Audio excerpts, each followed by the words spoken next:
bienvenue sur ma chaîne, j'espère que vous allez bien. Aujourd'hui, on se retrouve pour la battle finale des produits que j'avais mis de côté lors de mon déclutter. Je vous en avais parlé en fait quand j'ai fait mon méga déclutter teint principalement. Et je vous avais dit que j'avais mis pas mal de produits de côté de manière à les mettre en opposition les uns contre les autres parce que d'après moi, il y avait une similitude, en tout cas au niveau des caractéristiques des produits, des rendus, etc. Donc j'ai voulu remettre tout ça à plat et dans le but de se débarrasser bien évidemment de doublons ou de choses qui font la même chose et donc ou alors qui ne me correspondent pas, parce qu'il y a eu des choses qui ne me correspondaient pas et donc du coup il a fallu faire un choix et on se voit aujourd'hui pour faire le bilan, voilà, tout simplement. J'espère que ce concept va vous plaire. Alors, on ne peut pas parler vraiment de dupe parce qu'il n'y a pas forcément un décalage de prix dans les produits que j'ai choisis, etc. Ce n'est pas tout à fait des dupes réellement. Mais en tout cas, ce sont des produits qui se ressemblent beaucoup et donc, fonction des caractéristiques que je leur attribue, eh ben, vous pourrez peut-être vous faire aussi une idée de vos futurs produits, peut-être, qui sait. Sans plus attendre, c'est parti. Alors on va commencer avec fond de teint et correcteur de la marque Révolution. J'ai retesté les deux combos en fait que j'avais de la marque, c'est-à-dire d'un côté Conceal and Hydrate, que ce soit le fond de teint ou le correcteur, et de l'autre côté le Conceal and Define, pareil, fond de teint et correcteur. Alors pour tout vous dire, mis à part la teinte, parce que j'ai d'un côté une teinte plutôt d'été, enfin qui me correspond actuellement et un peu plus claire, mais je ne me suis pas fiée vraiment aux couleurs, je me suis plus fiée aux sensations. Et je dois dire qu'après plusieurs jours d'utilisation, je pense quand même que le combo Conceal and Hydrate fonctionne un petit peu mieux sur ma peau. C'est vrai que j'ai pu remarquer que la texture en tout cas tenait mieux sur moi et en tout cas avait un plus bel effet sur du plus long terme. Après, techniquement, on est sur la même gamme de prix pour une gamme comme pour l'autre. On a les mêmes teintes, on a les mêmes conditionnements, enfin il n'y a vraiment pas d'autres différences, mis à part finalement cette texture. Je trouve pas qu'il y ait de rendu trop différent non plus. Au niveau ils sont tous les deux, je dirais, semi-mat. C'est pas rendu enfin, ils sont assez lumineux, mais ils sont pas glowy. Ils ont un rendu naturel tous les deux, je trouve. Et le rendu, alors il y en a un qui dit Radiance Foundation et l'autre qui dit Full Coverage Foundation. En termes de couvrance, franchement, je les ai trouvés ex aequo. Personnellement, que ce soit le fond de teint comme le correcteur, je pense qu'ils ont le même niveau d'intensité en termes de pigments. Maintenant, ça je vous l'avais déjà dit quand j'avais testé la gamme Conceal and Hydrate, je ne trouve pas que ce soit des produits très hydratants. Alors attention justement à ça, si vous avez une peau très sèche et que vous voulez un fond de teint très hydratant, ça n'est pas tout à fait le cas. Après, pour un rendu naturel, si vous avez une bonne base hydratante en dessous, ça fait très bien le job. Mais voilà, il ne faut pas trop se fier au nom de cette gamme. Personnellement, alors j'ai pas la peau sèche, j'ai la peau normale. Parfois tendance déshydratée. En ce moment, elle se porte à merveille. J'ai pas du tout de problème de déshydratation. Donc c'est peut-être aussi pour ça que j'ai très bien supporté le combo. Mais en tout cas, par rapport au Conceal and Define, alors j'ai rien à reprocher non plus à ce combo là, finalement j'aime bien le rendu des deux. La seule différence en fait va se trouver sur la tenue au long cours. Je trouve que le combo Conceal and Define évolue un petit peu moins bien dans la journée sur ma peau, parce que peut-être justement un peu trop sec, et je l'ai remarqué notamment au niveau du correcteur. Je me suis trompée, c'est comme ça. Au niveau du correcteur Conceal and Define, je trouve qu'il marque un petit peu plus méridule en milieu de journée, fin de journée. Je trouve qu'il assèche un tout petit peu plus, mais voilà. D'un côté, on a un bon produit en termes de couvrance et d'unification du teint, etc. On n'a pas de problème. Et j'ai envie de dire, peut-être plus pour les peaux mixtes, tendance grasse. Après, attention, c'est pas non plus un fond de teint super mat. Donc, si vous avez une peau très grasse, mettez bien une base matifiante avant. Voilà. Après, moi, ce que je peux dire, c'est que ce sont quand même de bons produits à petit prix. Mais ma préférence va aller à la gamme Conceal and Hydrate, donc que je conserve. En plus, c'est les teintes qui me correspondent plus en ce moment, donc c'est pas plus mal. On reste dans les fonds de teint et je vais vous parler du combo que j'ai aujourd'hui. Alors, en caméra, ça va, ça se voit pas trop. J'ai 2 fonds de teint sur le visage aujourd'hui. D'un côté, j'ai le All Day Matte de chez Kiko, qui est un petit peu trop foncé à mon goût, mais bon, avec les poudres, etc., ça s'est un peu rééquilibré. Et de l'autre côté, j'ai le Maki Matte de chez Lancôme. Alors là, pour le coup, on est vraiment sur 2 fonds de teint qui sont censés être des fonds de teint mat. On n'est pas sur le même niveau de prix. Alors, qu'est-ce que je peux dire de ces 2 produits ? Non, le Kiko a un SPF 10, le Lancôme n'en a pas, mais fond de teint double effet, matité et légèreté. Alors effectivement, le Lancôme va être beaucoup plus léger, mais il va être aussi moins couvrant, je trouve. Ils se comportent tous les deux très bien sur ma peau. Je n'ai pas remarqué en termes de tenue qu'il y en a un qui bouge et pas l'autre, etc. Ils sont tous les deux assez agréables à porter, à travailler, etc. Je ne vais pas garder le Kiko, tout simplement parce que la teinte est vraiment trop foncée. J'ai dû vraiment l'estomper pour pas que ça fasse trop de décalage au niveau du cou. Mais voilà, j'ai pris, en plus je ne sais pas pourquoi, j'ai pris la teinte 03 Natural Tan, mais même bien bronzé, je pense qu'il est un petit peu trop foncé. Mais je le trouve très correct en termes de rapport qualité-prix parce que il évolue bien, il a un joli mat sans plomber le teint. On le sent. On le sent à l'application, mais une fois qu'il est sec, en fait, on le sent plus trop. Je vois, notamment quand je le compare au Lancôme, je vois effectivement qu'il est un peu plus épais, mais c'est pas non plus le fond de teint qui va venir plâtrer le visage et qui va vous figer le visage, etc. C'est plutôt un bon fond de teint mat. La seule chose, c'est que je l'ai utilisé quand même plusieurs fois et il ne m'a pas asséché la peau plus que ça, donc ça c'est plutôt un bon point. Et que voilà, après... je suis relativement d'accord, fond de teint mat de longue tenue, anti-brillance et régulateur de l'excès de sébum. Anti-brillance certes, c'est-à-dire qu'effectivement il a un joli rendu mat. L'excès de sébum, je ne sais pas trop, je suis pas non plus... même dans les journées, je vais briller un petit peu en fin de journée, mais c'est pas excessif. Et en tout cas, c'est pas excessif au point de faire bouger mon fond de teint. Voilà, tout simplement. Je m'en débarrasse vraiment parce que c'est une question de teinte. Le Maki Matte de chez Lancôme est une jolie découverte parce qu'effectivement c'est un fond de teint très léger. Alors couvrance légère à moyenne on va dire, mais une jolie couvrance quand même. Il garde un côté très naturel au teint également et sans avoir d'effet, c'est un joli mat, donc je le ressortirai avec grand plaisir. 2 fonds de teint de la marque The Ordinary. Alors, il y en a un que j'avais crash testé dans un bilan fond de teint. Je pense que je vous remettrai la petite vidéo ici si vous voulez avoir plus d'informations. C'est le Coverage Foundation, donc le fond de teint qui est censé être haute couvrance.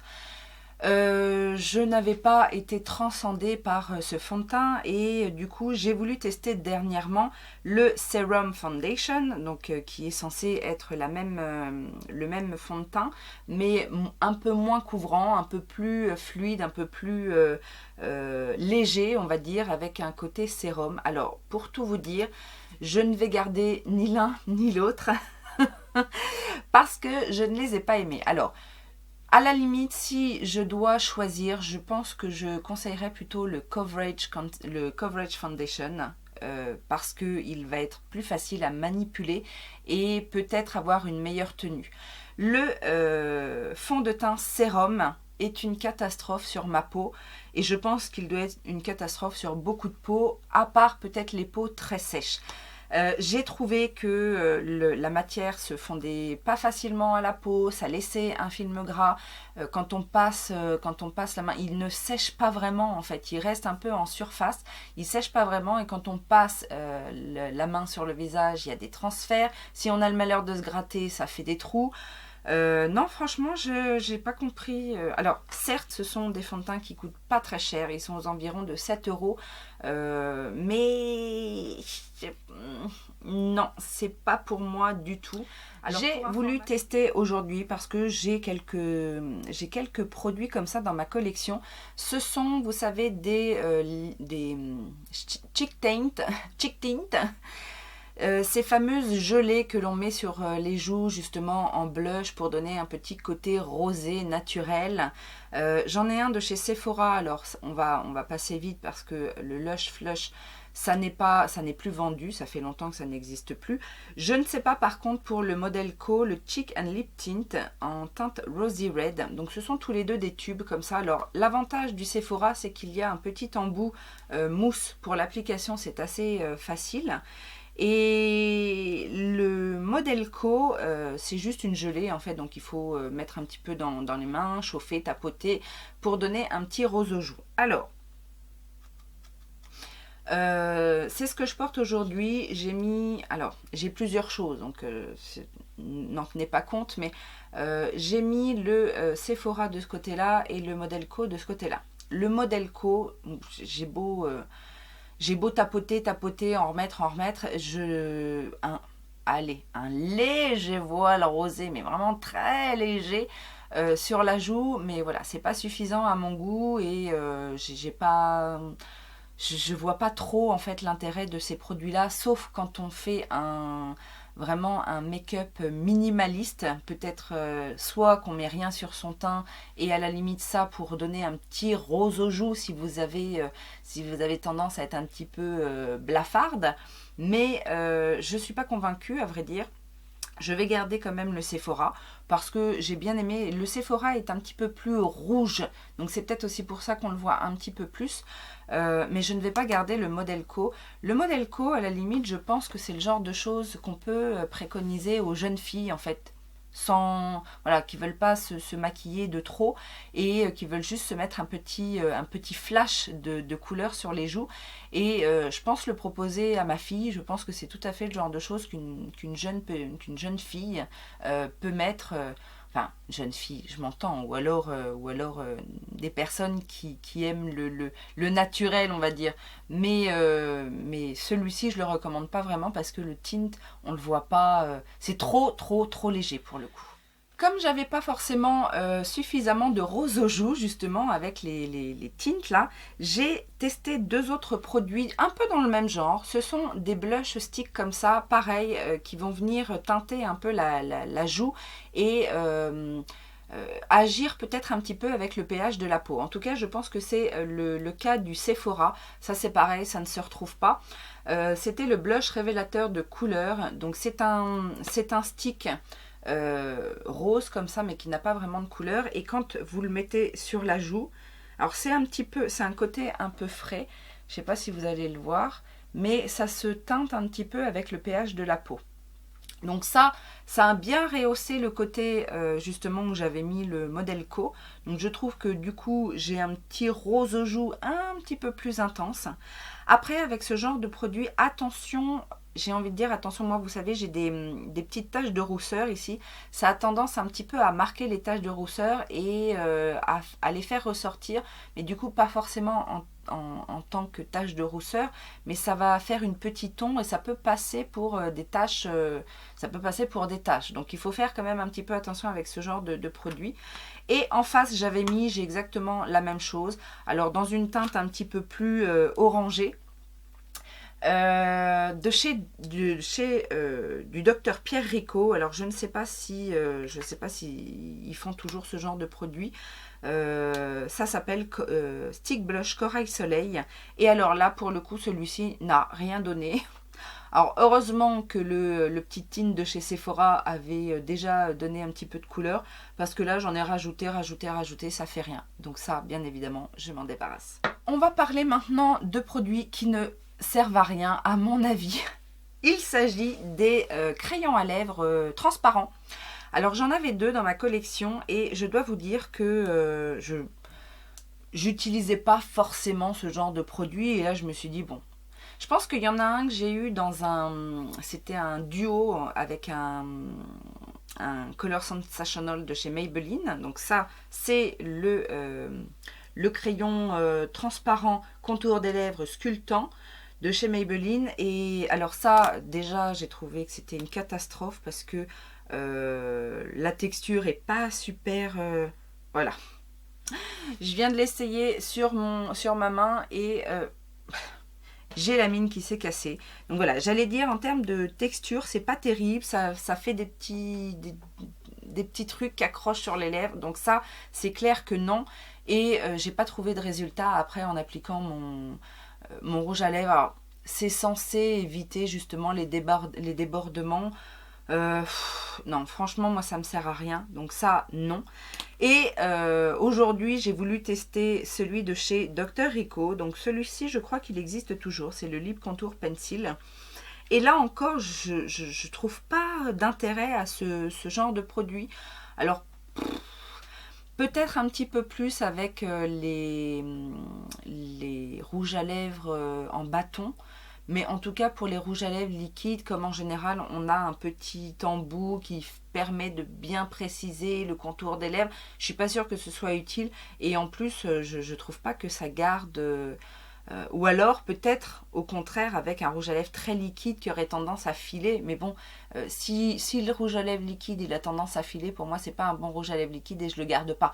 Donc, voilà, je vois pas l'intérêt de garder ça.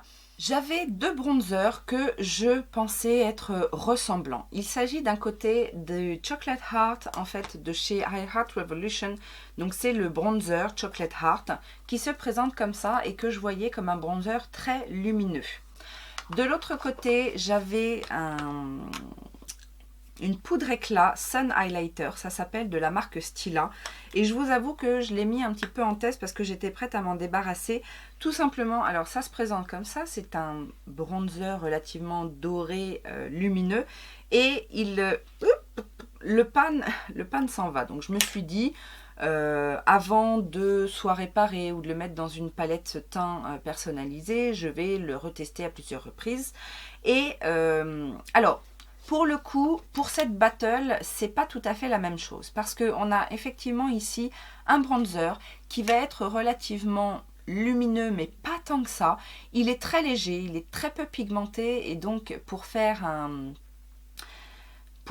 un hâle, surtout en période estivale comme ça, il faut en mettre pas mal. Franchement, il faut en mettre pas mal.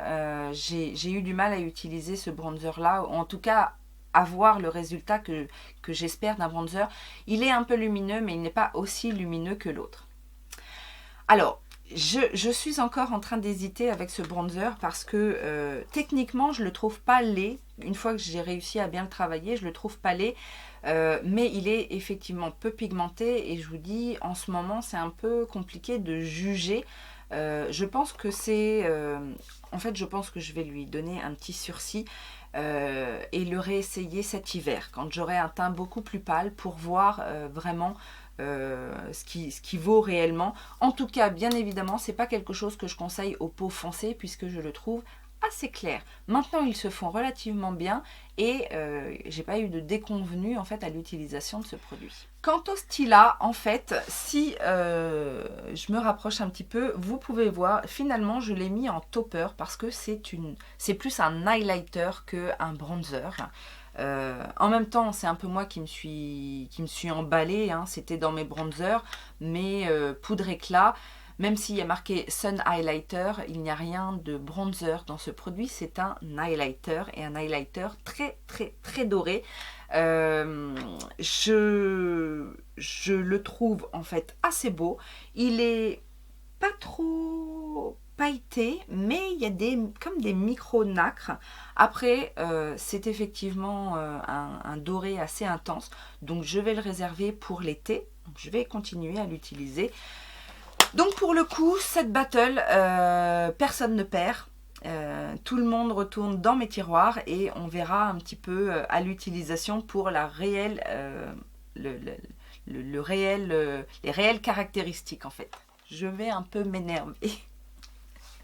J'ai mis en exergue ces deux primers combleurs de pores, on va appeler ça comme ça. J'ai d'un côté de chez Kiko le On The Go Primer dans la gamme Beyond Limits, qui n'existe plus, mais si vous l'avez et que vous vouliez tester par exemple le primer de chez Milk Makeup, qui s'appelle Blur Stick, le stick flouteur, ressortez la Kiko. Alors, je vous avais déjà dit, hein, Milk Makeup, voilà. Le Blur Stick, pour moi, alors, quand je l'applique, je vois un petit peu qu'il matifie. Maintenant, au niveau du comblement des pores, je ne trouve pas que ce soit excellent. Et en plus, à force de l'utiliser, il s'est cassé. C'est-à-dire que j'ai encore tout ça de produit. Je ne sais pas si vous voyez ce qui reste de produit. Et je n'arrive pas à... voilà. Donc, Camelot, c'est de la Camelot. Non, je suis assez déçue des produits Milk dans l'ensemble et encore plus de ce stick flouteur qui ne floute rien, qui matifie un petit peu. Voilà, on va dire il matifie, mais en termes de floutage, je ne trouve pas que ce soit terrible. En revanche, le Kiko, le Beyond Limits est très bien, je trouve. Alors, c'est certes peut-être un petit peu plus siliconé, mais vous allez avoir un grain de peau un peu plus lissé et tout doux, vous savez, vraiment... Quand on applique une crème siliconée, c'est le rendu qu'on a. Moi, j'ai pas de problème avec les silicones. Et donc, du coup, j'aime beaucoup plus le côté vraiment lisse et flouté du Kiko. Donc, je garde le Kiko et je fous le Milk à la poubelle. Battle de poudre, poudre de finition. J'ai voulu retester la Luminous Pressed Powder de chez Sleek Makeup qui se présente comme ceci, qui est une poudre de finition SPF 15 et qui a un côté un petit peu lumineux. Donc ça fait longtemps que je l'ai et je l'aime beaucoup, je l'utilise assez régulièrement. Et j'ai voulu la mettre en opposition à la Charlotte Tilbury, effectivement, la Airbrush Flawless Finish Skin Perfecting Micro Powder, dont je ne suis pas fan. Et oui, je suis une des rares personnes qui n'aime pas vraiment cette poudre. Après, un produit pareil, on a quand même envie, quand on a mis le prix, on a quand même envie de trouver son bon fonctionnement. Je reste sur mes positions, comme quoi c'est pas une poudre merveilleuse, enfin en tout cas sur ma peau. Mais je dois avouer en tout cas que elle est un petit peu plus perfectrice que celle de Sleek. Après, j'ai l'impression quand même que la Charlotte Tilbury est plus matifiante. Enfin, oui, elle est matifiante. Elle a un côté matifiant. Elle va faire tenir le fond de teint, etc. Mais elle n'a pas le côté perfecteur que j'aurais aimé. Voilà. Maintenant, la Sleek, je l'aime beaucoup aussi. C'est une poudre assez fine, lumineuse. Donc, c'est pas tout à fait la même chose. Alors, je garde les deux. J'avais dans ma collection deux petites palettes, 4 pannes comme ça. Alors, il y en a une de la marque In. C'est le Face Contour Mix qui se présente comme ceci. Avec en fait, on va dire, un bronzer mat, un bronzer lumineux, j'ai pas envie de dire lumineux, plutôt pailleté, un blush et un highlighter assez rose. Donc on a ça de ce côté-là. Ce sont deux petites palettes tout petit prix. De mémoire, il me semble que celle-ci, j'avais eu sur le site Maki Beauty, qui doit revendre la marque In. In, c'est une marque vraiment petit prix, hein. C'est pas cher du tout, mais tout n'est pas bon. Et de l'autre côté, j'ai une petite palette comme ça de la marque You Can Be, donc cette marque chinoise que l'on peut retrouver notamment sur AliExpress. Et j'avais cette petite palette où on retrouve dans le même genre un bronzer, un blush lumineux plutôt, blush lumineux ou bronzer lumineux, je sais pas trop. On a un petit blush ici et un highlighter. Alors, pour tout vous dire, je préfère la petite palette You Can Be tout simplement par rapport à l'harmonie de couleurs. Il y a seulement, en fait, il y a que le blush que je préfère dans la palette In, mais les fards sont beaucoup plus poudreux.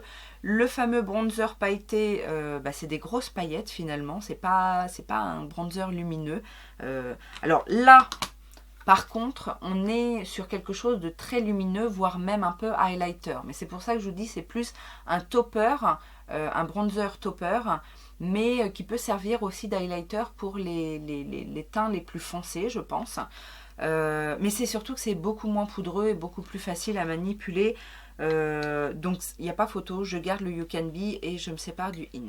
Deux palettes de highlighter cette fois, une palette que j'avais achetée sur le site Pretty Little Thing. Donc c'est une palette de highlighter. Donc dedans on a 6 grands highlighters comme ça, différentes teintes. J'avais pas dû la payer bien cher, mais on a 6 highlighters de presque 8 grammes chacun. Et en face, j'ai un peu le même genre.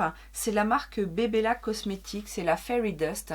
Et ça, je pense pas que ça se retrouve.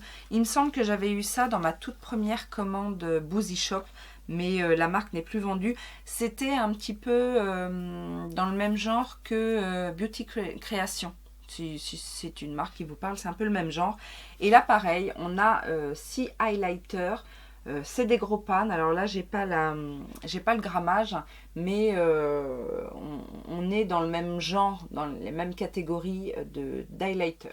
Alors on n'est pas tout à fait sur les mêmes couleurs. Comme vous pouvez le voir, la Pretty Little Thing est un peu plus diverse en termes de teinte, mais en termes de texture, la Bebela est beaucoup plus fine en fait, et je préfère la texture des highlighters de la palette Bebela.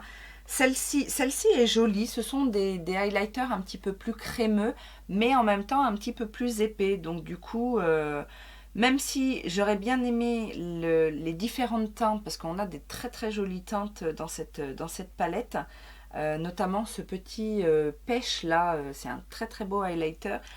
J'aurais préféré la texture de la Bebela avec les couleurs de la Pretty Little Thing. Mais bon, encore une fois, j'ai beaucoup de palettes d'highlighter et voilà, je dois faire un choix. Et là, dans ces cas-là, je pense que je vais garder la Bebela. En plus, ce sont des couleurs pareilles qui fonctionnent bien là pour l'été. Donc, je garde celle-là. On reste dans les palettes de highlighter et j'ai voulu mettre en battle la Angelic Glow de chez Root Cosmetics qui se présente comme ceci. Donc c'est une palette de 6 highlighters, des highlighters vous savez duochrome, et je pense que dans ma collection elle ressemblait particulièrement à la palette de chez Kat Von D, la Alchemist Holographic Palette, qui est une palette d'highlighter également. D'highlighter, ou comment ils appellent ça? Oui, c'est highlighter. Duochrome, comme ça. Là, on n'a que 4 fards. Mais je dois avouer quand même que les 4 teintes qui sont en commun, merci, qui sont en commun dans cette palette sont exactement les mêmes. La seule différence, c'est que la Root est un tout petit peu plus poudreuse, mais le rendu est exactement le même. Et on a en fait 2 teintes supplémentaires dans celle-ci. Alors, la Alchemist est encore en vente sur le site Kat Von D. Je vous ai passé l'information puisqu'il y avait encore dernièrement peut-être que c'est encore valable aujourd'hui. Il y avait 30% supplémentaires sur les soldes du site Kat Von D. Et donc, du coup, elle revient à 7 $, cette petite palette. Je pense qu'aujourd'hui, c'était pas le cas avant, mais je pense qu'aujourd'hui, elle est moins chère que la Root Cosmetics. Mais si vous n'avez pas la possibilité de mettre la main sur celle-ci et que vous aimez ce genre de fard, vous pouvez très bien vous retourner sur Root Cosmetics parce que là, en plus, vous allez avoir 2 teintes supplémentaires. Alors, une des teintes supplémentaires qui est ce blanc ici est un peu plus poudreux que les autres, mais le rendu est très très joli. Et je dois vous avouer que pour les 2 teintes supplémentaires, je garde aussi la Root. Donc je garde les deux, j'aime trop ce genre de fard. En termes de highlighter poudre, enfin pressé, j'ai voulu mettre en battle 2 produits, de très vieux produits. Je pense que je suis sûre que vous ne le retrouverez pas. C'est un mono blush de chez Agnès B, mais qui est en fait un highlighter. La teinte c'était rose d'or, donc c'est un highlighter plutôt qu'un blush. Enfin, si vous trouvez que cette teinte peut servir de blush sur quelqu'un, dites-le moi, parce que là, ça n'est pas possible. Et de l'autre côté, j'ai voulu tester les perles précieuses de poudre magique de la marque Gauche, qui se présentent comme ceci. Ce sont des petites perles, vous savez, un petit peu comme les perles météorites, etc. Et qui se présentent comme ça. Alors là, pour le coup, je ne vais garder ni l'un ni l'autre. La première des choses, c'est que le blush Agnès B est complètement invisible sur ma peau. On voit quelques petites nacres, mais encore, enfin, c'est vraiment... éventuellement, ça pourrait servir de poudre pour tout le visage, pour donner un petit côté lumineux, mais c'est vraiment pas flagrant. Et les perles précieuses de chez Gauche sont des paillettes, et des grosses paillettes. Donc, non, c'est pas du tout ce que... C'est pas du tout... ça peut même pas servir pour tout le visage, parce que les paillettes sont vraiment trop grosses et pas très jolies. On reste dans les mêmes marques, et là, j'avais 2 blushs crème. Donc, un de chez Gauche, toujours, et un de chez Agnès B. Donc, le Agnès B, c'est le crème cannelle. Donc, c'est un joli... brun rose. Le Gauche est un petit peu plus rosé, c'est la teinte Back to Nature. Donc voilà les 2 teintes, mais je trouvais quand même que dans l'ensemble ils se ressemblaient. Et là pour le coup, alors le Agnès B est un petit peu plus sec, mais je me demande si c'est pas parce que il est pas un peu plus vieux aussi. Mais j'ai bien aimé les deux. Les deux se fondent très bien. Les deux ont un joli rendu. Après, c'est vrai que les teintes se ressemblent quand même pas mal. Je ne sais pas lequel choisir.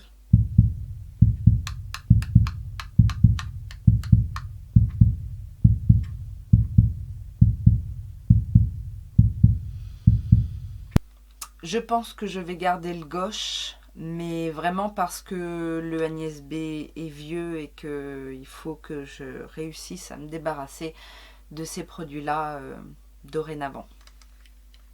Mais c'est un peu à contre-cœur. Dans ma rotation, j'ai beaucoup utilisé ce correcteur de chez Kiko, donc qui s'appelle le Full Coverage Concealer, donc qui, comme vous pouvez le remarquer, est déjà bien utilisé, bien creusé.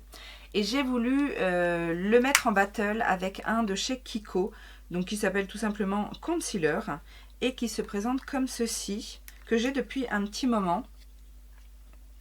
C'est à peu près la même teinte, donc là j'ai 01, là c'est la teinte CC210, c'est à peu près les mêmes teintes. Alors, le Illamasqua est plus léger, mais du coup un peu moins couvrant. Et le Kiko est plus couvrant, mais un peu plus pâteux. Donc, je pense quand même que je vais garder le Illamasqua. Tout simplement parce que j'ai déjà utilisé pas mal dans ma rotation make-up le Kiko. Et que quand on travaille couche sur couche avec le Illamasqua, on arrive quand même à avoir une bonne couvrance sans avoir le côté un peu pâteux et épais du Kiko. Donc je pense quand même que je vais garder le Illamasqua. Et puis le Kiko, je l'ai quand même bien utilisé. Donc voilà, il a fait son temps. De base, perfectrice de pores, encore une fois, je mets en battle le Pore Perfecting Primer de chez Révolution qui se présente en pot comme ça. Et dans la même catégorie, j'ai le Pro Bathe Smooth Set and Prime de chez MUA. J'ai testé les deux à plusieurs reprises. Je dois avouer que les deux me font régresser la peau en fin de journée. Chose que je n'ai pas en fait quand j'utilise une base hydratante, bizarrement. Alors certes, je n'ai pas le côté combleur avec une base hydratante, et quoique, j'en ai certaines qui peuvent le faire, mais je ne suis pas convaincue. Alors, je dois avouer quand même que le Révolution est un petit peu plus perfecteur de pores, mais il me fait la peau blanche. Alors, après, vous allez dire, c'est pas grave si on remet un fond de teint par-dessus. Et le MUA, alors je pense que c'est le MUA qui m'a fait des bouloches. Donc, je crois que je ne vais pas garder ni l'un ni l'autre. Eh oui, c'est comme ça, faut que ça tourne. Deux poudres visage lumineuses, une de chez Milani. Alors c'est la Illuminating Face Powder, c'est une poudre que j'ai depuis très longtemps. J'en ai deux teintes en fait, j'ai cette teinte là qui s'appelle Hermosa Rose, qui est bizarrement plus bronze que rose, mais voilà. Et j'ai de l'autre côté une poudre de chez Begin Makeup. C'est pas mal vieux également. C'était une gamme qui s'appelait les Patchwork. Et c'est la poudre d'Amanda qui se présente comme ceci. Alors, j'aime encore les deux. En fait, elles n'ont pas tout à fait le même rendu. C'est-à-dire que la poudre Mélanie va être une poudre de finition légèrement lumineuse. Mais vraiment légèrement lumineuse. Vraiment ça n'en fait pas trop, il n'y a pas de nacre dedans, ça va vraiment venir donner un voile lumineux sans trop en faire, alors que celle de chez Begin va être vraiment plus intense. Il va y avoir quelques petites nacres qui vont ressortir en fait fonction de comment on se place au niveau de lumière. Celle-ci aussi en fait j'en ai plusieurs exemplaires, j'en ai 3. Une plus rose et une autre, je ne sais plus, peut-être un peu plus orangée. Mais pour le coup, j'aime bien le fini des deux. C'est-à-dire qu'il y a des fois, j'ai envie d'avoir quelque chose de très, très naturel. D'autres fois, quelque chose un petit peu plus nacré. Et donc, du coup, j'aime bien les deux, donc je garde les deux. Correcteur. Deux correcteurs qui ne m'avaient pas vraiment convaincu. Le premier s'agit du Forever Skin Correct de chez Dior. Pareil, encore une fois, un produit super cher que on aimerait bien aimer et je suis pas ultra convaincue par ce correcteur. Après voilà, après l'avoir utilisé pas mal ces derniers temps, encore une fois sur une peau bien hydratée, en fait, je peux pas me résoudre à m'en défaire. Pour le moment, il faut que je l'utilise et que je le réutilise jusqu'à ce qu'il me fasse un coup foireux, en fait. Pour l'instant, il n'y a pas eu de coup foireux et du coup, j'ai du mal à me dire que c'est un mauvais produit dont je vais me débarrasser. Donc, j'essaye encore un petit peu, je le garde. De l'autre côté, j'ai un produit de la marque Bare Minerals, donc ça s'appelle Stroke of Light. C'est pas tout à fait un correcteur, en fait c'est un illuminateur pour le dessous des yeux. Ça m'a fait penser un petit peu quand j'ai retrouvé ce produit-là, je me suis dit ah mais Tarte en a sorti un aussi un petit peu dans le même genre. Alors je l'ai essayé tout seul, c'est vrai que c'est assez léger, mais moi je vous ai déjà dit, j'ai pas besoin d'une grande couvrance sous le dessous des yeux, j'ai plus besoin justement d'illuminer.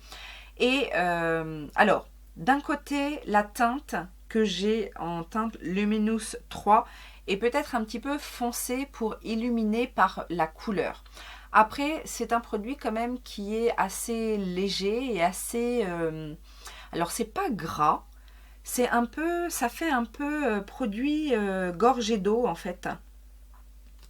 C'est très très très léger, je sais pas si vous allez voir, mais c'est très léger. Et donc du coup, ça garde un petit peu ce côté, quand on le fond, ça garde un petit peu ce côté lumineux. Mais la teinte est quand même un petit peu foncée. Donc, c'est pas un mauvais produit, mais je pense que je me suis plantée en fait sur ce produit, sachant que c'est pas un correcteur. En correcteur, ça aurait pu le faire, c'est très léger, mais pour qu'il y ait le côté lumineux que moi j'aime, il faudrait que ce soit une teinte en dessous. Et du coup, je pense que je vais pas le garder à cause de ça, parce que la teinte du produit aurait été bien en correcteur, mais pas en illuminateur du dessous des yeux. Mais cela dit, si un jour je tombe sur ce produit-là, pas trop cher, en teinte plus claire, je suis peut-être amenée à de nouveau me laisser tenter. Parce que justement, c'est un produit un peu dans le même genre que le Tarte, et que le Tarte, j'avais envie de le tester. Donc voilà. C'est le genre de produit en tout cas qui peut m'intéresser. Un produit qui vient juste illuminer le dessous de l'œil sans forcément corriger la couleur ou voilà. Vous m'aurez comprise. Deux illuminateurs de teint, alors que l'on peut utiliser soit en primer justement pour redonner de la lumière au teint avant le fond de teint, ou alors à utiliser en tapotement sur les zones de lumière. Il s'agit d'un côté du Moonbeam de chez Benefit, et de l'autre côté c'est l'enlumineur, comment ça s'appelle, le fluide embellisseur de chez Armani, que j'avais depuis un petit moment, qui est un embellisseur comme ça doré. Alors, le Moonbeam est un illuminateur, alors comme ça on peut croire qu'il est jaune, mais il a des petits reflets roses qui lui donnent un côté plutôt sympathique. Alors, j'aime pas trop le conditionnement, vous savez, c'est comme un vernis en fait, mais au niveau du rendu, c'est un illuminateur un peu pêche finalement. Alors, si vous l'utilisez en illuminateur, ce sera très très très naturel. Vous voyez, c'est pas de l'highlighter de fifou, mais si vous aimez les choses naturelles, pourquoi pas. Et je pense que c'est un highlighter, enfin un illuminateur qui va très bien aux peaux dorées comme aux peaux rosées, justement parce qu'il a ces deux teintes un petit peu dedans. Et donc du coup, pour ça, je trouve que c'est un bon produit. Il est plus intense également que le fluide embellisseur de Armani que j'ai, qui lui va être en fait un petit... c'est un fluide, pour le coup, doré, et qui va avoir également ce côté lumineux, mais moins en tout cas plus passe-partout, du fait du côté juste doré en fait. Il n'y a pas de... Alors ça clairement, pas en highlighter. Enfin, moi, c'est trop peu pour moi, pour le mettre en petite touche d'highlighter. Il me faut, vous me connaissez maintenant, il me faut beaucoup plus de punch dans mon highlight. Mais par contre, j'ai bien aimé, je l'ai bien aimé en fait en primer. C'est quelque chose d'assez hydratant, légèrement, je dis bien légèrement huileux. Donc si vous avez la peau sèche, pour utiliser en dessous un fond de teint qui va peut-être être un peu asséchant, ou pour sous un fond de teint un petit peu mat qui aurait tendance à vous figer un petit peu, du coup là ça redonne un petit peu de lumière et c'est agréable en termes de produits à mettre en première couche en fait. Donc pour le coup, je garde les deux encore une fois. Et on va terminer, c'est dimanche, on a le temps, on va terminer avec ces deux fonds de teint. Donc d'un côté on a le NYX HD Studio Photogenic Foundation, et de l'autre côté le LA Girl Pro Coverage HD Foundation, dans le même genre. Les deux sont très bien, mais alors ils ont le même rendu. Là pour le coup on est vraiment sur un dupe, je pense qu'on est dans la même gamme de prix. Le NYX est peut-être un petit peu plus cher, mais on est en tout cas dans la même gamme de prix, le même rendu. Mais j'ai trouvé en fait j'ai trouvé le NYX un tout petit peu plus couvrant et un tout petit peu plus facile à travailler. Celui-ci, faut que je le poudre, alors que le NYX, j'ai pas forcément besoin de le poudrer. Il sèche bien et il tient bien toute la journée sans avoir à poudrer. Pour information, donc c'est haute définition, enrichi en minéraux, sans talc, sans parabènes. Et celui-ci, qu'est-ce qu'ils mettent? Ils mettent juste Longwear Illuminating Foundation. C'est un très bon fond de teint, hein, le LA Girl. J'ai rien à lui reprocher, mis à part qu'il a été un peu moins bon que le NYX. Et donc, du coup, je garde le NYX. J'aime bien aussi la teinte du NYX. Et pourtant, ce sont tous les deux des Natural, je crois. Natural et Natural. Tous les deux, beige, un beige naturel. Mais celui-ci est un petit peu plus adapté à ma carnation par rapport au LA Girl. Et donc, du coup, le NYX remporte cette battle. Voilà mes amis, la vidéo battle est terminée. Donc bon, vous avez vu, il y a des fois des battles qui ont été difficiles à départager, où j'ai gardé les deux items, ou il y en a d'autres qui, les deux ne m'ont pas convaincu, donc finalement on se sépare des deux, mais au final j'ai quand même réussi à faire un petit tri. Je suis assez contente de moi, et puis voilà, j'espère que ça vous a plu ce petit système de battle. N'hésitez pas à me dire si vous en voulez d'autres, c'est tout à fait possible. Ou peut-être même dans d'autres catégories. Pourquoi pas faire une catégorie comme ça, rouge à lèvres ou même palette pour les yeux. Je pense que je suis en mesure de pouvoir le faire. Je vous souhaite un bon dimanche. J'espère que vous allez bien profiter. J'espère qu'il fait beau chez vous et que voilà, vous allez profiter de cette entrée dans l'été pleinement. Je vous souhaite plein de bonnes choses. Profitez des vôtres, profitez de vos proches et profitez de vous. Faites-vous du bien. Je vous fais plein de gros bisous et je vous dis à très bientôt. Ciao, ciao!